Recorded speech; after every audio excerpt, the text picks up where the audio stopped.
Assembly సమావేశాల్ని live లో చూద్దాం. Traffic పోలీసుల్లో 30% అలౌన్సులు కూడా సిబ్బందికి పెంచడం కూడా జరిగింది అధ్యక్ష. హైదరాబాద్లో పూర్తిగా మీడియా అన్లైసెంటింగ్ తోటి కూడిన వైర్లెస్ నెట్వర్క్తో కమాండ్ సెంటర్ను కూడా కనెక్టివిటీ చేస్తూ సీసీటీవీల నిఘా సిస్టమ్ ఏర్పాటు చేయడం, మొత్తం సిటీలో 1 లక్ష సీసీ కెమెరాలను ఏర్పాటు చేయాలని నిర్ణయించాం. అంతేకాకుండా public safety measures enforcement act ప్రకారంగా కమ్యూనిటీ సీసీ ప్రాజెక్టులను కూడా మొదలుపెట్టాం. 350 కోట్ల అంచనా వ్యయంతో అత్యంత అధునాతనమైన ఇంటిగ్రేటెడ్ పోలీస్ కమాండ్ మరియు కంట్రోల్ సెంటర్లను మరియు సిటీ పోలీస్ కమిషనర్ ప్రధాన కార్యాలయాన్ని బంజారాహిల్స్లో నిర్మిస్తున్నాం. ఈ కమాండ్ సెంటర్లో రాష్ట్రం మొత్తం ట్రాఫిక్ వ్యవస్థను అనుదానం చేయడం అవుతుంది. క్రైమ్ మరియు criminals integrated database integrated intelligence వ్యవస్థను కూడా అధునాతనంగా ఇంటిగ్రేటెడ్ కమ్యూనికేషన్ వ్యవస్థను ప్రపంచ శ్రేణికి సాంకేతిక కలిగి ఉంటుందని 24 నెలల్లో నిర్మాణం పూర్తి అయ్యేటట్లు చేస్తున్నాము. పోలీసు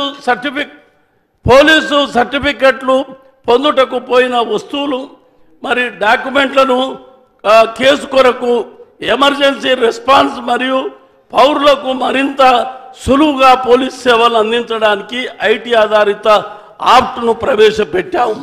హైదరాబాద్లో పోలీస్ స్టేషన్ బిల్డింగ్లను, రిసెప్షన్ ఏరియాను ఇతర సదుపాయాలు ఉండేటట్లు అప్గ్రేడ్ చేయుట కొరకు అవసరమైన చోట్ల నూతనంగా నిర్మించడం కూడా జరుగుతుంది.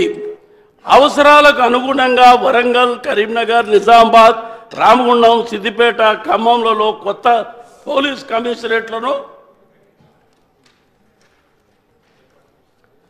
ఏర్పాటు చేశాం. సైబరాబాద్ కమిషనరేట్ను రాచకొండ, సైబరాబాద్గా 2 కమిషనరేట్లుగా విభజించాం. పోలీస్ స్టేషన్, పోలీస్ ఆఫీసులు, ఇతర భవనాల కొరకు బ్యారికేడ్లను నిర్మాణానికి బడ్జెట్లో నిధులు కేటాయించడం కూడా జరిగింది.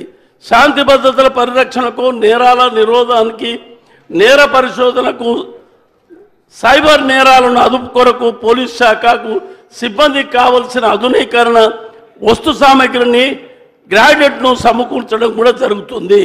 మెరుగైన సేవల కొరకు ప్రతి పోలీస్ స్టేషన్కు నిధులు కేటాయిస్తున్నాం. సిటీలోని ప్రతి పోలీస్ స్టేషన్కు నెలకు 75,000 రూపాయలు, టౌన్ పోలీస్ స్టేషన్కు 50,000 రూపాయలు, రూరల్ పోలీస్ స్టేషన్కు 25,000 రూపాయల చొప్పున ఇవ్వడం కూడా జరుగుతుంది. ఫ్రెండ్లీ పోలీసు విధానాన్ని ప్రవేశపెట్టాం. పోలీస్ స్టేషన్లు పౌరులకు స్నేహపూర్వకంగా ఉండేటట్లు చూస్తున్నాం. ప్రతి పోలీస్ స్టేషను, రిసెప్షన్ సెంటర్, ఆఫీసును ఆధునీకరించి స్టేషన్కు వచ్చే పౌరులకు సమన్వయం పెంపొందించడం చేస్తున్నాము. సిబ్బందికి ఈ విషయంలో ట్రైనింగ్ కూడా ఇస్తున్నాము.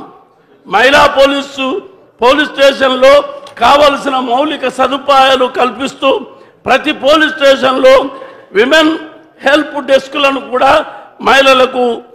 మహిళలచే మరి నడపబడే రిసెప్షన్ సెంటర్లను, మరి ప్రొఫెషనల్ కూడా, కౌన్సిలర్లను కూడా, లీగల్ అడ్వైజర్లతో కూడిన కౌన్సిలింగ్ సెంటర్లను కూడా ఏర్పాటు చేస్తున్నాము.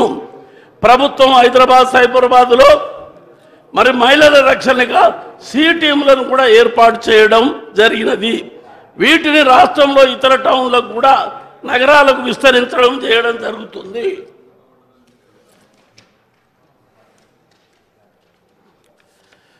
పోలీస్ అకాడమీ, పోలీస్ ట్రైనింగ్ సెంటర్లలో, డిస్ట్రిక్ట్ ట్రైనింగ్ సెంటర్లో ట్రైనింగ్ సదుపాయాలు అప్గ్రేడ్ చేస్తున్నాము. ఉగ్రవాదులు, తీవ్రవాదుల అసాంఘిక శక్తుల చర్యలతో చనిపోయిన, గాయపడిన పోలీస్ ఆఫీసర్లకు సిబ్బందికి ఇస్తున్న ఎగ్జేషన్ను దేశంలో ఎక్కడ లేని విధంగా గణనీయంగా పెంచడం కాకుండా వారి కుటుంబాలకి హౌసింగ్, విద్య, లాస్ట్ పే, పెన్షన్ కూడా ఇతర సదుపాయాలు కల్పిస్తున్నాము. ఇట్టి విషయంలో హోంగార్డులకు కూడా ఎగ్జేష చెల్లింపు కొరకు ఉత్తర్వులు కూడా ఇవ్వడం జరిగింది. ఉత్కృష్ట సేవలు అందించిన పోలీస్ సిబ్బందికి ఆఫీసర్లకు మరి ప్రతి సంవత్సరం 20 మందికి ఒక్కొక్కరికి 5 లక్షల రూపాయల పారితోషికంతో కూడిన చీఫ్ మినిస్టర్ మెడల్ ఇస్తున్నాము. ఇది పారితోషికం దేశంలో ప్రప్రథమము, ఇంకెక్కడ లేదు. ఇది పోలీస్ స్టేషన్ ఇప్పటికీ 1500 మంది పోలీస్ కానిస్టేబుల్ను మరియు 359 ఎస్ఐలను రిక్రూట్మెంట్ చేపట్టాము. ఈ ప్రక్రియ పూర్తి కావచ్చింది. త్వరలో సెలెక్ట్ అయిన వారిని ట్రైనింగ్కు పంపుతాము. ప్రప్రథమంగా సివిల్ పోలీస్ ఫోర్సులో మహిళలకు 33% రిజర్వేషన్ ప్రవేశపెట్టడం కూడా జరిగింది. ఎస్ఐ పోలీసులకు గరిష్ట వయోపరిమితి 4 సంవత్సరాలు పెంచాం. మొదట 3 సంవత్సరాలు ఇచ్చాం. తర్వాత వివిధ విద్యార్థి సంఘాల విజ్ఞప్తి ప్రకారం మరియు లెక్కల ప్రకారం ఈ సంవత్సరం జూలై 1వ తేదీ మరొక పరిగణలోకి తీసుకోవాల్సి ఉన్న కారణంగా నిరుద్యోగులకు ఇబ్బంది కలగకుండా మరొక సంవత్సరం కూడా పెంచాం.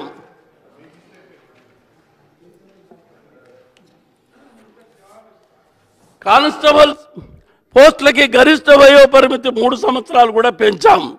జిల్లా పునర్వ్యవస్థీకరణ నేపథ్యంలో కొత్త సర్కిళ్ళు, కొత్త పోలీస్ స్టేషన్లు, సబ్ డివిజనల్ ఆఫీసర్లు కూడా ఏర్పాటు చేశాం. శాంతి భద్రతలు పూర్తిగా అదుపులో ఉన్నాయి. అన్ని పండుగలు, పర్వదినాలు అనగా బోనాలు, వినాయక చవితి, రంజాన్, బతుకమ్మ మొదలగునవి ప్రశాంతంగా జరిగేటట్లు అన్ని చర్యలు తీసుకొని నిర్వహించాం.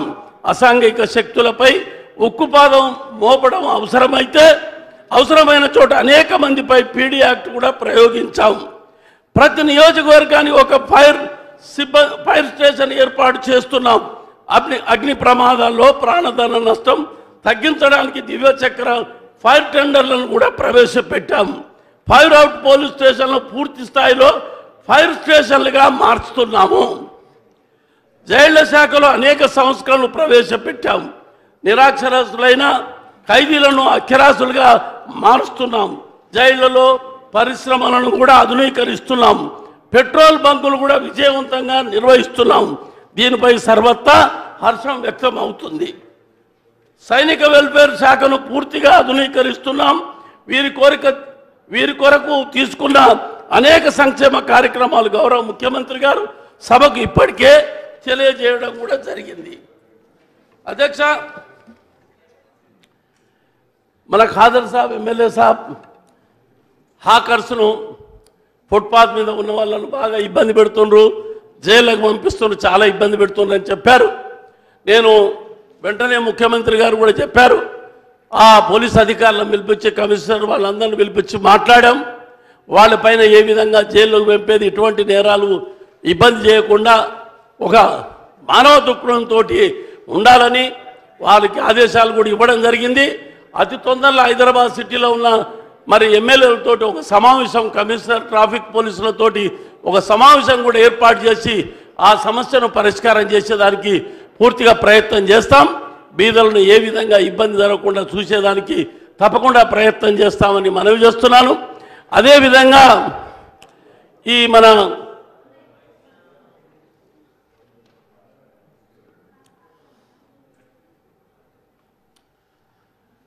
ఇప్పుడు దురదృష్టవశాత్తున కొంతమంది ఎస్ఐ స్థాయిలో పోలీస్ అధికారులు ఆత్మహత్యలు చేసుకోవడానికి మరణించిన సంఘటనలు కూడా కొన్ని జరిగాయి. ప్రాథమికంగా ఈ సంఘటనలు అనేక మరి వారి వ్యక్తిగత కారణాలకు ఉన్నప్పటికీ ఇట్టి మరణాలకు ఎందుకు జరుగుతున్నాయనే విషయంపై ప్రత్యేకమైన దృష్టి సారించి భవిష్యత్తులో ఇటువంటి సంఘటన నిర్వహించడానికి మరి ఎంక్వైరీ చేయడం జరుగుతుంది. దీనిపైన పూర్తిగా సమగ్రంగా విచారణ చేసి మరి ఎస్ఐలకు వాళ్ళకు మనోబలాన్ని పెంచేదాని కొరకు ట్రైనింగులు కూడా పెడుతున్నాం. వాళ్ళందరికీ మరి నచ్చజెప్పి మరి ఆ విధంగా ఆత్మహత్యలకు పాల్పడకుండా చేసేదానికి నచ్చజెప్పే ప్రయత్నం కూడా చేస్తున్నాం. వాటి మీద విచారణ చేసి ఎందుకు జరుగుతుంది, ఏం సంగతి అన్నది సమగ్రంగా రాష్ట్ర స్థాయిలో ఎంక్వైరీ చేసి వారి మీద న్యాయం జరిగేటట్టు చూసేదానికి కూడా ప్రయత్నం చేస్తున్నాం. కాబట్టి దయచేసి మరి ఈ యొక్క డిమాండ్ను మరి శాసనసభ్యులు చాలామంది సభ్యులు గౌరవ సభ్యులు కట్ మోషన్స్ ఇచ్చారు. అవన్నీ విత్డ్రా చేసుకొని మా డిమాండ్ను హోమ్ డిపార్ట్మెంట్ను, ఎందుకంటే 60 సంవత్సరాల తర్వాత ఫస్ట్ టైం ఈ 2.5-3 సంవత్సరాల ఎక్కడ ఏ సంఘటన జరగకుండా చాలా ప్రశాంతంగా పోలీసులు మరి నిర్వహిస్తున్నటువంటి సంఘటనలు మరి చాలా కేంద్ర ప్రభుత్వం కూడా దీన్ని ప్రశంసిస్తుంది. మరి తెలంగాణ పోలీస్ అంటే నెంబర్ 1 పోలీసులు అని చెప్పనే విధంగా రాణిస్తుంది. కాబట్టి ఇవన్నీ కట్ మోషన్స్ విత్డ్రా చేసుకొని మా బిల్లును శాంక్షన్ చేయవలసిందిగా, మా పద్ధతులను శాంక్షన్ చేయవలసిందిగా కోరుతూనే సెలవు తీసుకుంటారు.